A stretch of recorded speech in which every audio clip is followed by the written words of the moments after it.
It was before Al Pacino went hoo-ah.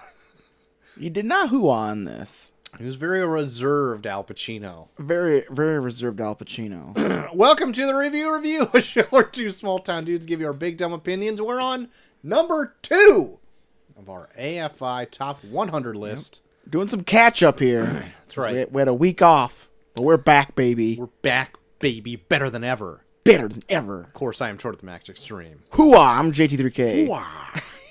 Hoo-ah. I am Dunkachino over here.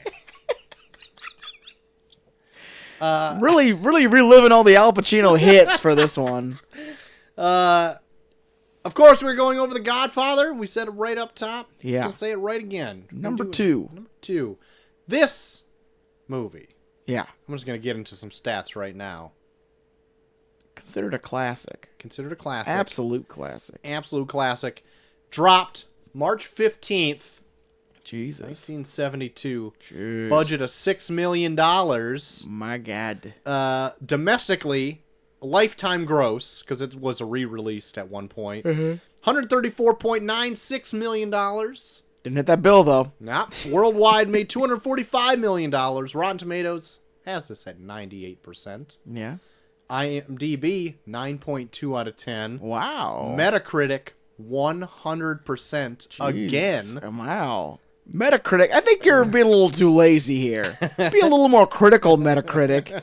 2 movies that we've reviewed in a row, you giving 100%? I mean, come on. Come on. I mean, come on. I mean, they are ranked best movies of all time. Yeah, but still. Come on. And our guest review, every70smovie.blogspot.com reviews it. Yeah. Out of sight. Out of sight, my man. Out of sight. My favorite review I've ever seen. We might as well just hang it up. We're not going to get better than that. We're just going to review 70s movies from now on just so we can always have that guy chime in. We'll just do the second part. I can already tell you Godfather Part 2 gave it out of sight. Spoiler for when we do Godfather Part 2. At least for every 70smovie.blogspot.com.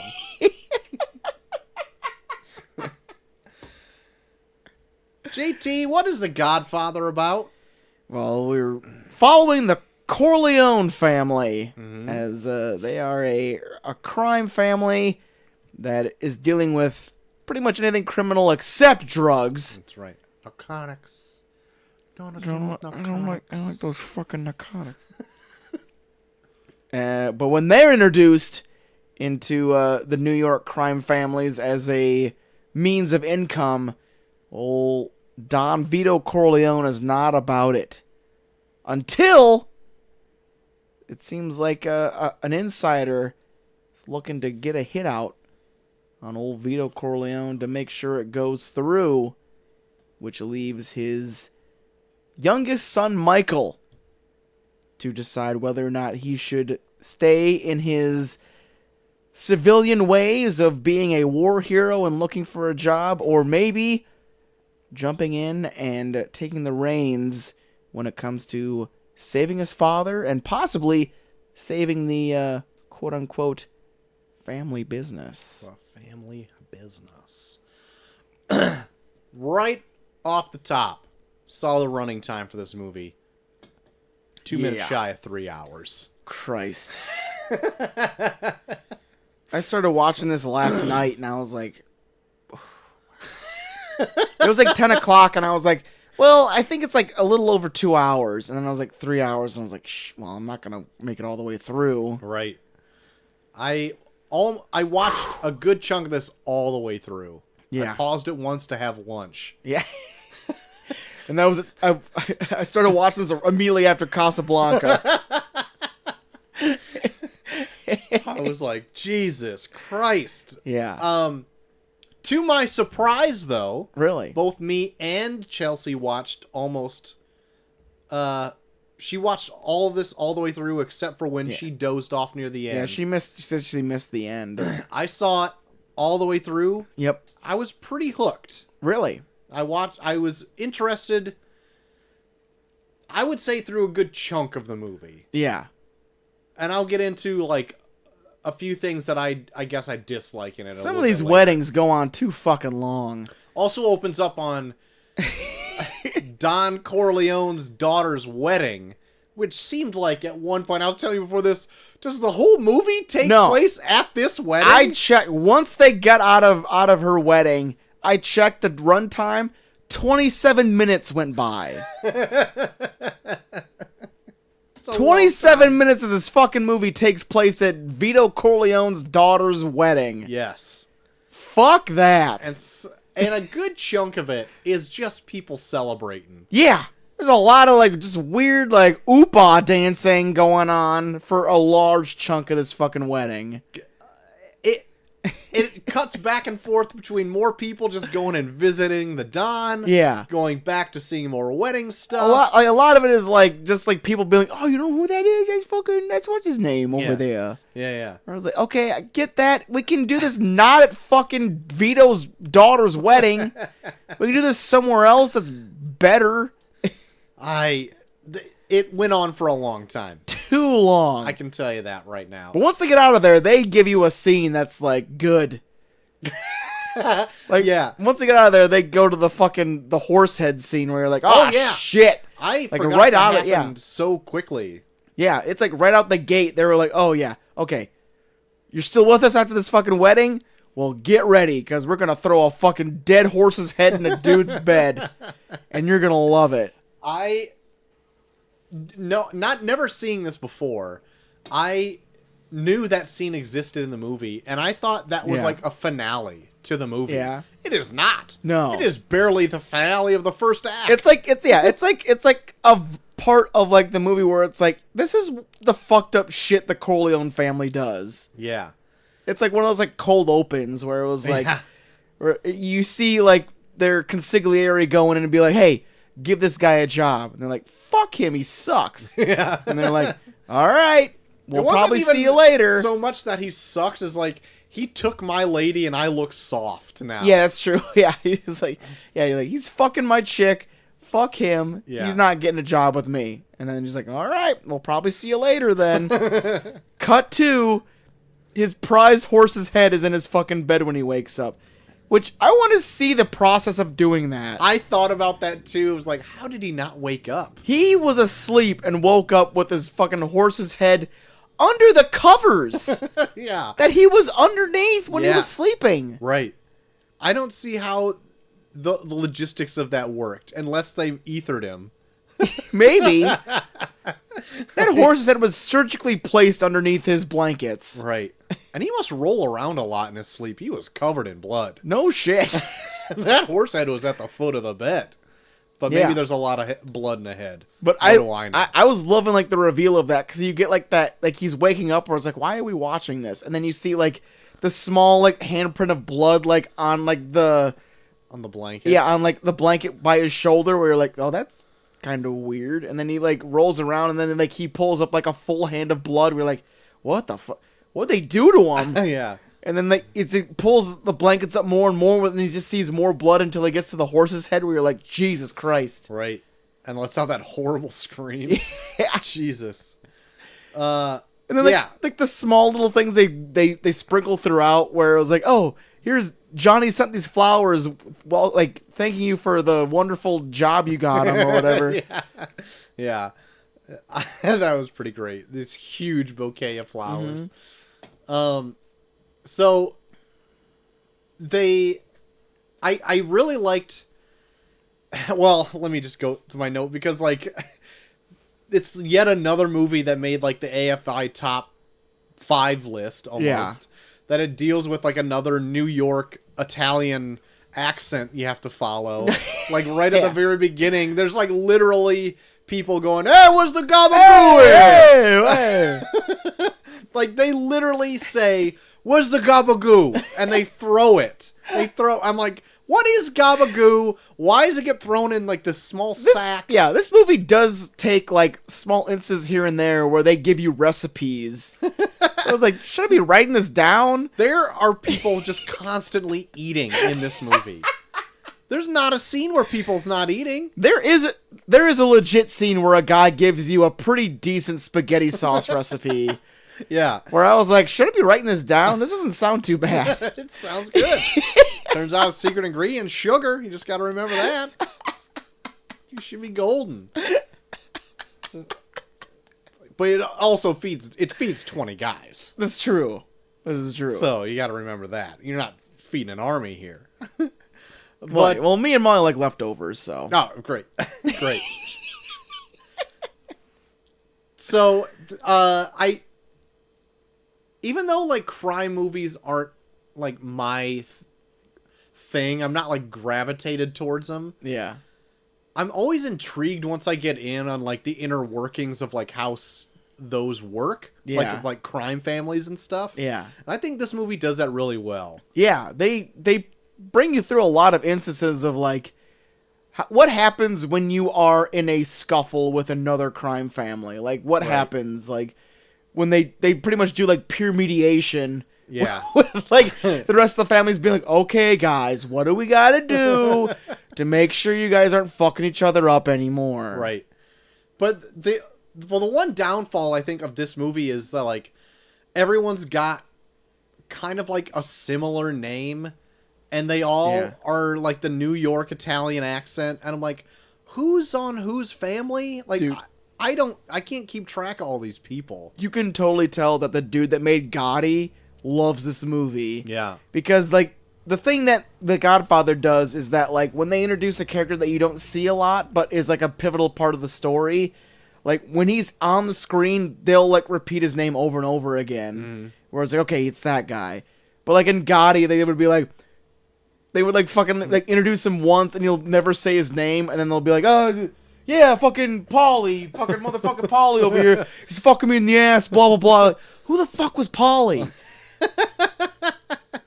But in this, like, they'll do instances where, like, when he shows up on the screen, like, they'll, like, find ways to throw his name into the conversation over and over and over again. Like, oh, Don Barzini, oh my god, here he is. Oh, Don Barzini, we have this thing that we have to talk to you about, Don Barzini. And then when they have, like, scenes where, like, they're not in the same room as him, when they're like, we gotta fucking kill Don Barzini. It's like, oh, was this that guy they said that name around 9 times.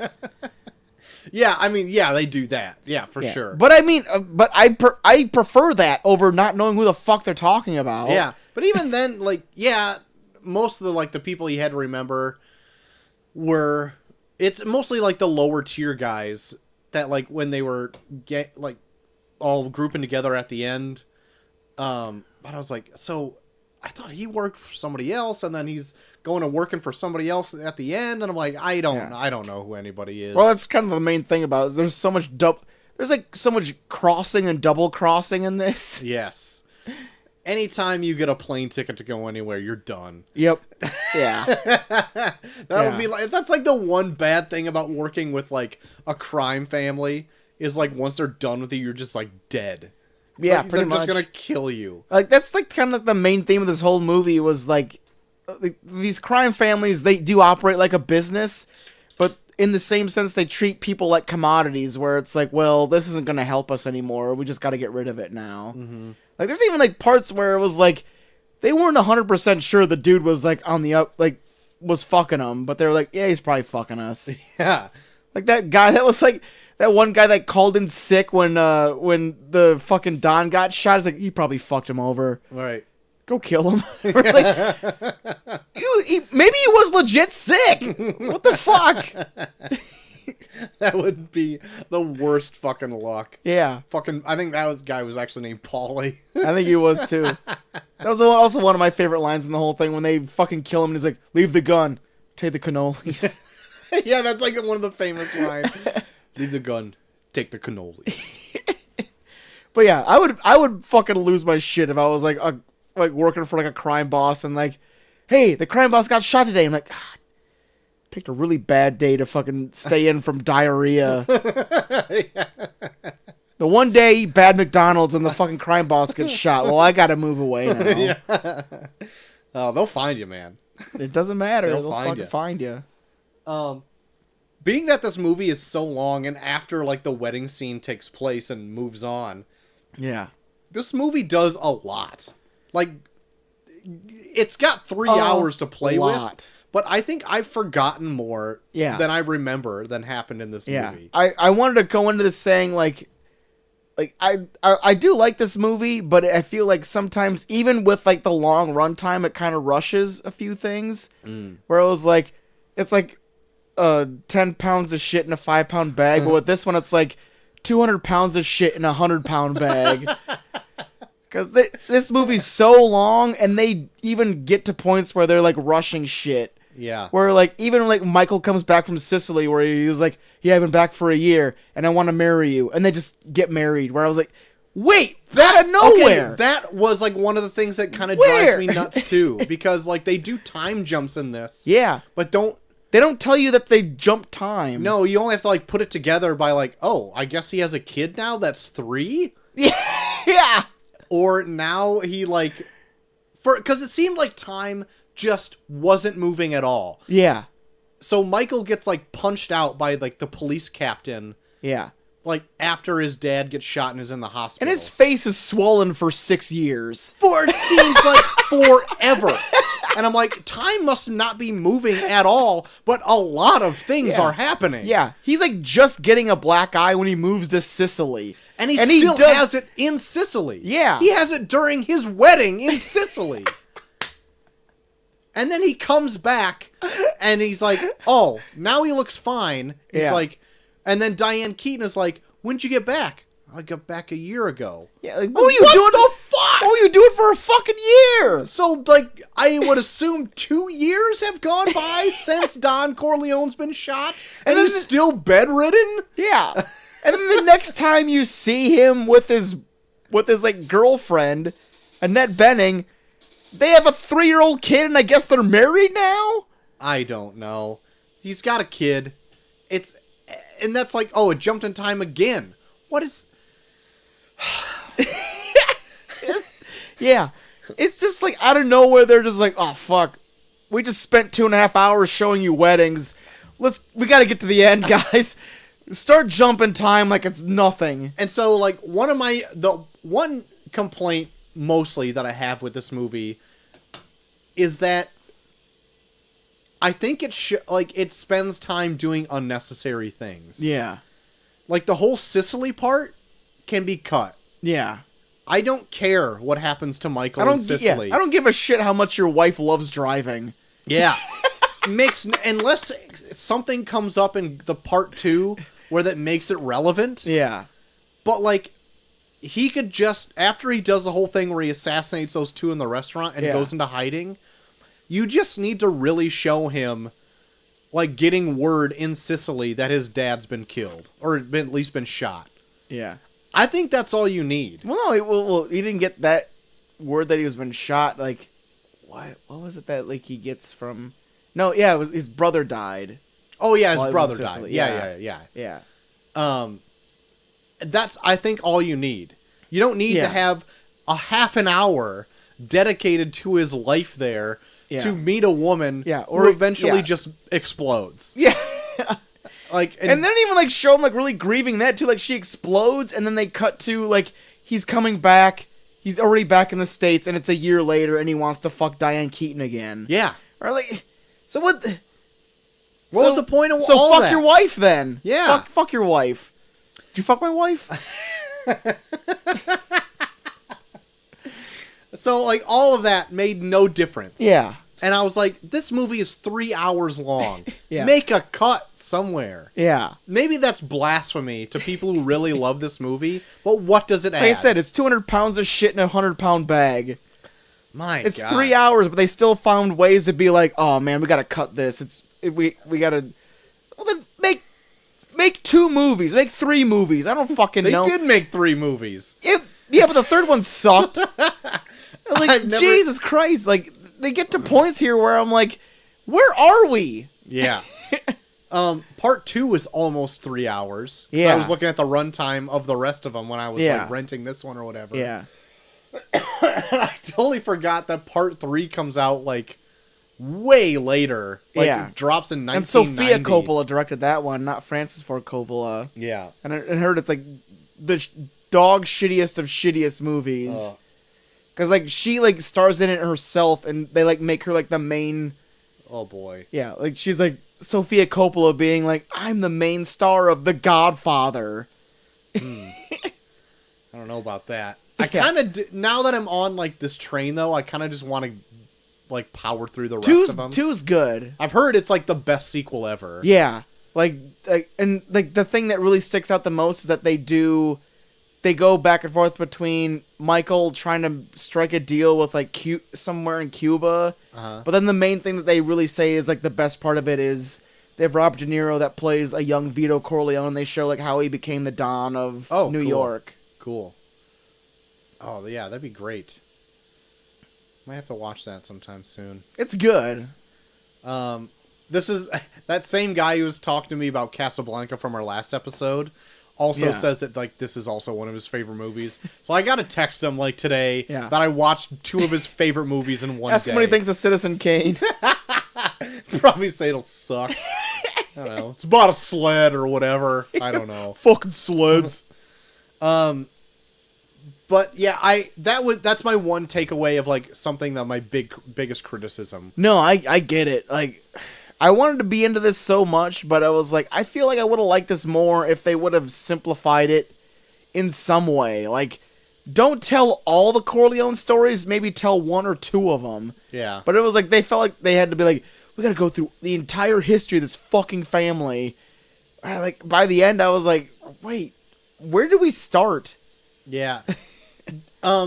So do you happen to know off the top of your head if the sequel to this was already in works by the time this one was being done? Not really. Or was it the acclaim of this warranted the sequel? Maybe. I don't know. Because maybe that could be the case in where they're like, well, we don't know if we're going to do another one of these or not. Yeah. So we need to get all this back history of people. Yeah. I don't know. So that just adding on to whatever your criticism was. Yeah. I don't think so. I feel like when I saw the second one, I feel like that was kind of... It felt like it could have easily just been made as like, well, Godfather was big, let's make this one. Yeah. Where none of it really connects to the story of the first one, but you can see where they could have put in like, well, let's tell Vito's story. Because everyone loves him. And we got Rob De Niro that kind of looks like him. I do... Even though the more I go on and learn more about freaking guy who played Vito. Marlon Brando. Marlon Brando. The more I hate him. Oh yeah, he's a total dick. I even think in this, I didn't look up the freaking trivia or whatever for it, but even in this where he's like a highly regarded part in it, he's like looking at the script as he's like in the room or something like that. I liked him in this though. I think lines are fed to him in this. Yeah. Through an earpiece, but I liked him in this too. Yeah, like he plays. Which pains me to say. He plays like that crime boss where like he feels like he's over this shit so much. Like I love that we brought up earlier, like that part where like that giant bouquet of flowers is sent to him by that actor where he put like the horse's head in the director's bed. Yeah, and like he sees the fucking flowers, just like put it somewhere. I don't fucking care. Put it over there. Yeah, he's like everything that every time people show him affection, he seems like kind of like pissed about it. But then when they don't show him enough affection, then he's just equally as pissed. Like the guy in the beginning that's like spilling his guts, like this guy fucking beat the shit out of my daughter and I want you to kill him. He's like, well, I mean, I want to kill him, but I mean, you didn't really do much for me lately. Like I don't even know if you're my friend. You just kind of showed up and asked me to kill this guy. Yeah. And he's like, well, I'll be your friend. Like, all right, I guess. I guess I'll fucking go kill him then. I don't fucking know. Like, he just seems like such a fucking like. Are you like going to bed soon? Like, you seem so tired. He's probably tired, super tired of all this shit. But like People his interaction, ask him for favors all the time. But his interactions with Michael, I think, are my favorite because like you can definitely see that Michael was the one where he was like, God damn it. Yeah. You're doing this now? Yeah. Like you were supposed to be the one that like was supposed to make the Corleone name something that wasn't crime related. Right. Like when he finally like gets home after the hospital and finds out that Michael killed those dudes. Yeah. Like, the legit disdain in his face was really well done. Yeah. He's just like, oh, fuck. Or there's like even like a scene where like when like Vito's in bed in the hospital after he's been shot, and like he's like, "Don't worry, Pop, I got your back. I'll make sure I'll fend off anyone that tries to kill you." And you can see a single tear go down his face while he's like still in bed. Where you're like, that's pretty good. Yeah. Where he was like, "God damn it, I dragged Michael into this. Now I feel like a piece of shit." Yeah. Yeah. I like the whole thing, just his whole relationship with Michael. I love how that was built up, even in the fucking super long wedding scene where at the beginning. Yeah. You're like, I don't want to take a picture unless Michael's here. Where's Michael? Where's Michael? Where's Michael? I'm not going to take a picture with Michael. He's not here. So I'm going to go fuck off back in my room. I'm going to go listen to more people bitch to me. I'm going to go hand out some more favors. Everyone just here enjoy the gabagoo. But no, my favorite character out of everyone was Robert Duvall, who plays the consigliere. Yeah, I really liked him too. So fucking good. Yeah.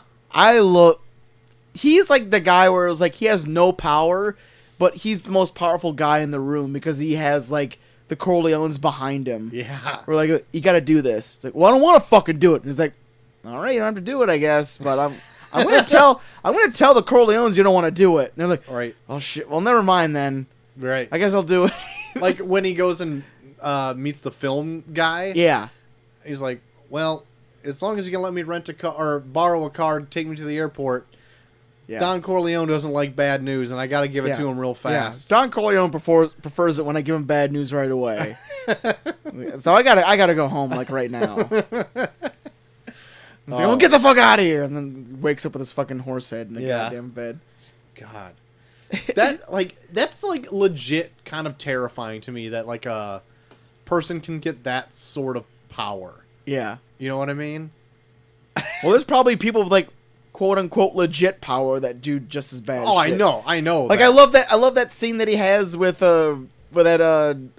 Michael has with Diane Keaton, where she was like, "Why are you doing this job? Like, you kill people." And I was like, "Well, it's power. It's just the same as anyone else that has power, like politicians and shit." Like, yeah, but they don't kill people. And it's like, and you're calling me naive?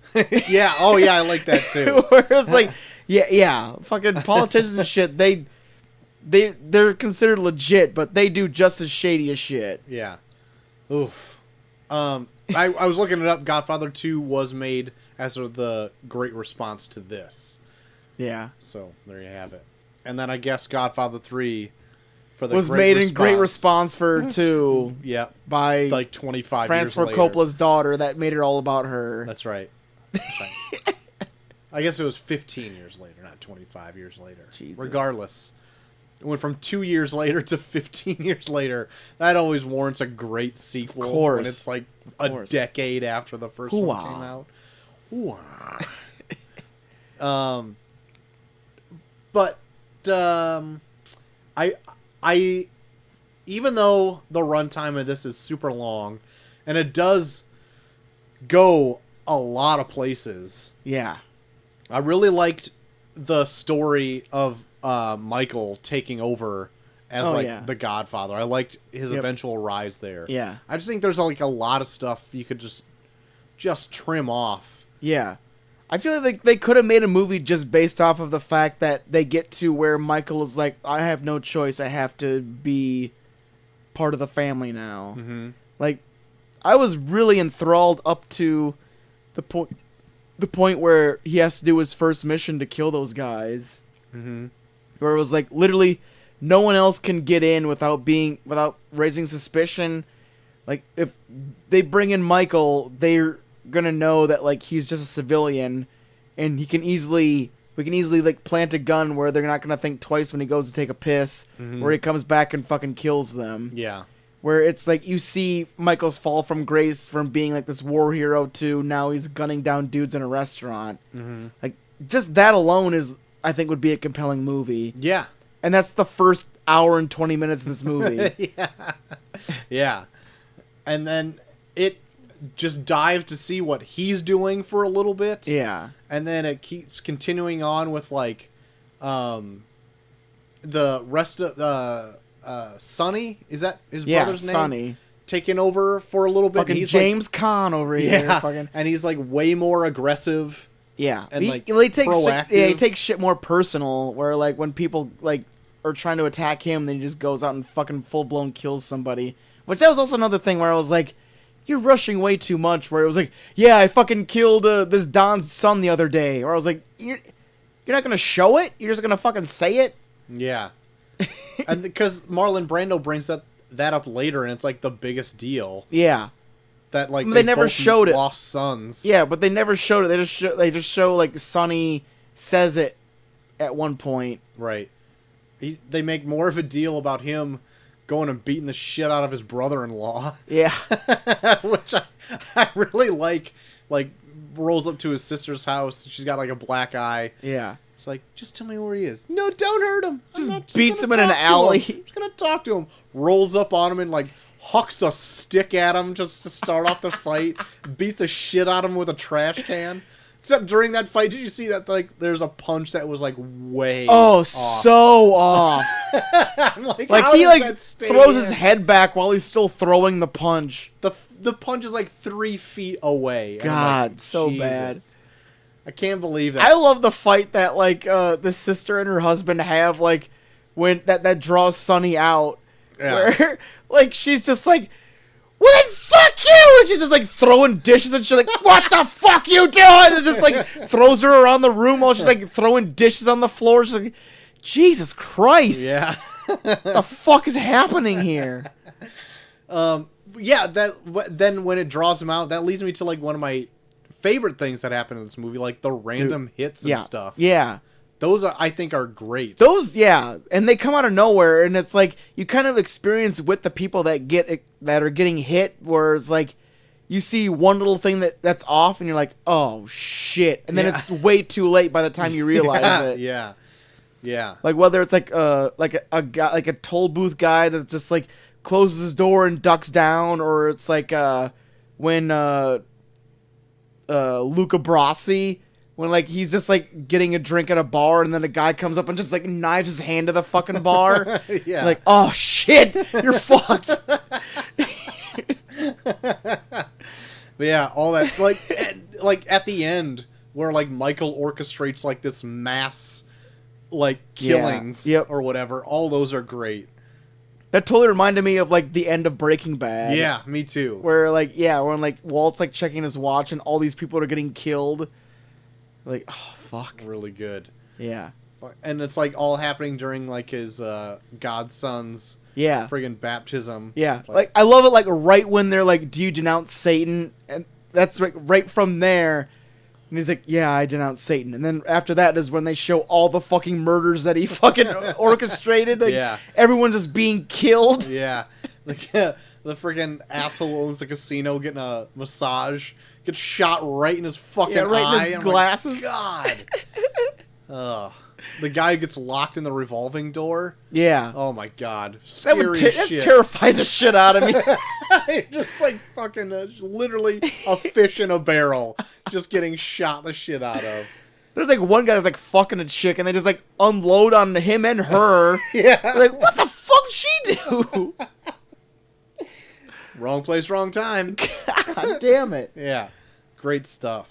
So this movie does like a lot of stuff that is like legit great.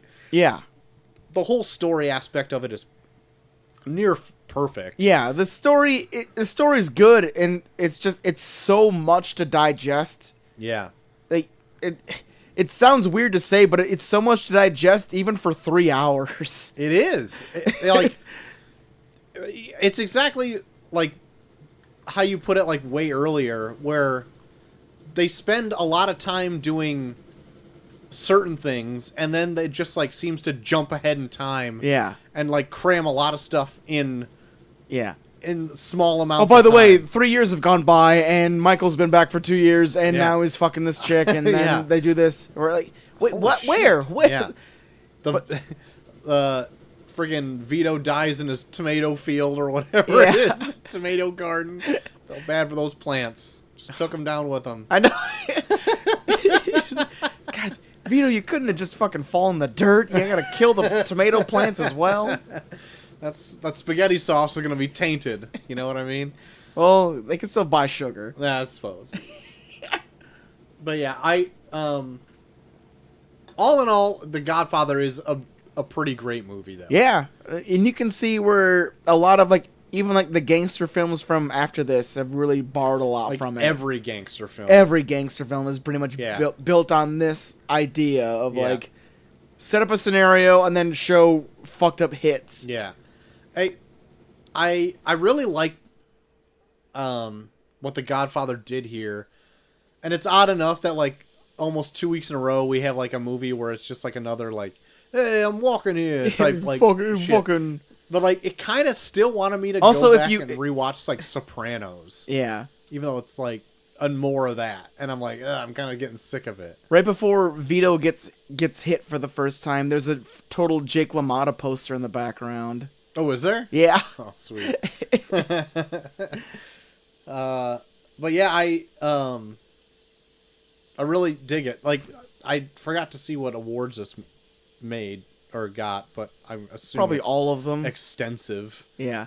There's so many people that I've come across where they say this is the best movie ever made. I disagree. Yeah. I don't think it's the best movie ever made. I feel like it definitely built a genre out of it. For sure. It built a genre out of the mob itself. The mob actually took this as a guide to how they operate from then on. Right. The mob never operated like this. And then The Godfather came out and they were like, that's a fucking good idea. Let's do that from now on. Start dressing in suits and shit. Yeah. Surprisingly enough, it only won 3 Oscars. Yeah. It did win Best Picture. It did win Best Actor for Marlon Brando. Yeah. And it won Best Writing Screenplay. But it was nominated for almost just everything else. Yeah. Literally everything else. So yeah, really hot. I don't think this is the best movie of all time. Mm. I think I would actually put maybe Casablanca over this. Yeah, I would too. I think I would even put Singing in the Rain over this. Oh, totally. But granted, we're dealing with the top, the AFI best movies of all time. I know. Moving them around a spot or two means nothing because they're still fucking great. I know. I feel like we need to talk about some shitty ass movies after this. We're spoiling ourselves too much. Talk about these fucking amazing movies. Yeah. We'll get there. Oh yeah, we'll get there. I got some ideas coming up. Don't worry. Perfect. But what would you grade The Godfather? Man, I'll agree. The story itself is super compelling, and as long as you pay attention, you know the names of everyone that you come in contact with. It's a good movie. I really enjoy it. I'll probably give it a solid maybe a low A or a high A minus, somewhere in there. Okay, I was gonna go with an A minus. Yeah. Just for the fact that to make it just a tighter, easier watch to go revisit this more. Yeah. I think there's things that can just be omitted from this. There's small scenes in here that are really fucking good. What's his name? Where he was can you just give me cut me a break? And they're no, I can't. Yeah. At the very end. Abe Vigoda at the end where he's just Ian, can you just cut me a break? He's man, I know I fucked up. Can you just for old time's sake, right. No. Sorry, no. And they didn't even show you. They didn't even show him dying. They just show him getting in a car. Right. Or what about the guy that gets strangled at the very end that kicks out the window? Oh my god! And I love it that they bookend the movie with the guy being murdered that you saw his wedding. Mm-hmm. Mm-hmm. They start the movie with his wedding and they end it with him being murdered by his brother-in-law. Yeah. After he agreed to be his fucking godfather. Yeah. Heavy shit. Really great. You said A-, right? Yep. Yeah. I'll say high. High A minus. I'll just say A minus. A-. That's what I did too. A-. Double A-. A plus A minus. This past. Well, it's not this week. We're on a Monday now. We got one more left, JT. That's right. We're talking about the granddaddy of them all. That's right. The one everyone talks about, I guess. Citizen Kane. That's right. Citizen Kane. I know a good chunk about this movie already. But then again, like just like Casablanca, like I don't know really anything in it. Mm-hmm. So I'm excited to see it. I know. I'm curious to see it as well. Oof. Let's get into it. This has been a fun go. I know. Really fun. Getting me to see movies that people have been saying like, oh, you haven't seen that? Yeah. Like, yeah, I've never seen The Godfather. Get off my back. I'll eventually get to. Have you seen the runtime on that shit? Yeah. 3 hours. 3 fucking hours. There is a master, like, cut of Godfather 1 and 2 that's like 7 hours long. Woof. Yeah. I guess it's like... Is it chronological? I don't know how it is played out, but I guess it was on HBO for a little bit. Jesus. It was like the master played it all edition day or whatever, but it's like, holy shit, 7 hours. It's a lot. They played it from dusk till dawn. Played it twice. Yeah. But if people want to talk to you about The Godfather and maybe their crime families, where can they do so? You can find me at find JT3K. You can find me at Bucky Frown on Twitter, Bucky Frown on Instagram, and Bucky Frown on Snapchat. Troy. If you want to ask for a favor, you can do so at Troy the Max at Twitter. At Twitter. You can find us both at Review Pod on Twitter. We are uploaded every single week at Review Pod. At what am I doing? At reviewpod.podbean.com, as well as a multitude of other sites such as Stitcher and Spotify, Google Play, Google Podcasts, Apple Podcasts. Yeah. Why not? I'm just thinking of The Godfather now with Twitter. I was like, I just sent a tweet to the 5 families. They said they were willing to make a meeting. They retweeted it. I said hashtag my bad. My son just died. We're at a war right now. Hashtag my bad. Hashtag let's make peace. Hashtag spaghetti sauce recipe. Hashtag more sugar. If you listen to us on Apple Podcasts, you can rate and review us there, because if you like the show, it's help people find the show. And you can write in at reviewpod@gmail.com. All right. There you have it. There you go. We're ending this week with Citizen Kane. We're blowing our wad. Our number 2 on Monday and our number 1 on Thursday. On Thursday. Should be a good show. Yeah. Can't wait. AFI August. Coming on good. I know. Can't wait to see what Citizen Kane... I'm just going to spoil it for myself. Uh-oh. And see what some of these sites already give as a rating. So you can rip them apart in a couple days. Oh my god, JT. You What? wouldn't even imagine. Hundreds across the board? There's hundreds. Yes, there are hundreds. Oh my god. Anyway, let's get into that next week. Citizen Kane. I'm looking forward to it. Same. Until we do that, JT, I have been Short of the Match Extreme. I am a JT3K. We are off. I got a favor.